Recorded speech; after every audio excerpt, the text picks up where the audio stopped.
Jayson Tatum scores 23 points in the Celtics win over the 76ers. Was certainly a headline tonight, and this report is brought to you by 1-in-100. Head over to 1-in-100.co, enter your name into the online raffle where you can win tickets to the Celtics games, of course, and other concerts and other events going on in the city.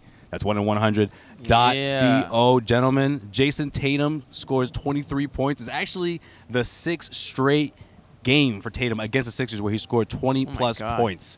Why is this so easy to him? Why, whenever he plays the Sixers, pretty much looks like the best player out there? Listen, I know Sixers fans, chill. I know Ben Simmons almost had a triple-double. However, Jayson Tatum certainly was the difference throughout that game. Why don't you start us off? Well, Jared Weis. Tatum matches up very well. Thank you for introducing me, by the way. AKA Stevie Wonder over here. Yeah. You know, he's rocking the Michael Kors, man. Tom Ford. Tom Ford. Right. Michael Kors' watches right. for chicks. You couldn't get Michael Kors if that was sorry. No, of course, but so Tatum matches up really well against this team. Whether Covington's on him, they started the game with Embiid on him, which was really fun because one, it's just an interesting matchup wrinkle, and two, those guys are friends that go at each other the entire summer while they're working out on the West Coast at Pure Sweat. So that was really fun to watch. Tatum he's done so much to improve his balance. A big part of his offseason program it wasn't just bulking up, it was trying to get more on balance so that when he takes contact, he doesn't lose it. And we noticed, I think it was kind of late I think it was the end of the third quarter where he hit a shot there. Shot over. Yeah, he hit it over Covington. Where I think it was Covington. What, the absolute luck shot there? Maybe I had the shot wrong. The one that banked? Yeah, was that against Embiid or was that Covington? I thought it was Embiid in the switch. I don't know. I just remember the bank shot. It's all blurred to me at this point. That's why the shades are on. But I just remember he had a play where he kind of almost got knocked off of his balance, but he had a wide stance. You could see he was just a little bit tougher in the upper body. He was able to stay balanced, pull up, and take that 18-footer and make it. And those are the kind of plays that he kind of struggled with last year. Right. And you can just see he's just like more rigid. And that's a hard thing for a long guy to learn how to be, is to be rigid and be able to handle that contact and still play your game. I got to tell you, I mean, the bulked up a bit for sure. And I think the confidence is just at another level, too. I mean, that is just like, when he's out there, he just knows that he's like one of the best to play right now. And he just lines up guys. I mean, when you had him beat in the switch, you know, like, he's always doing something that like you're just like, oh god, like it's so entertaining to watch him already.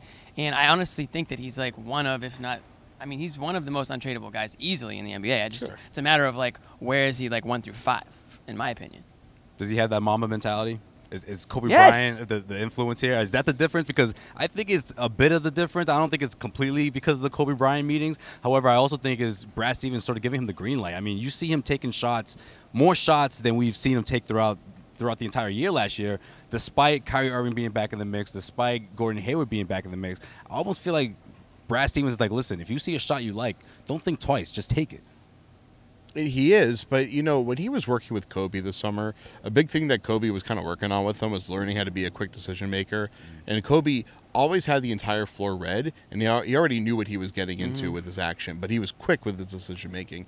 And Tatum, I think, is starting to figure that part of the game out. Is when he started last season, he would catch and he would either try to go into a shot or he'd wait and then try to attack a closeout. And his transformation over the year was basically trying to kind of break out of that and be more of a freestyling player.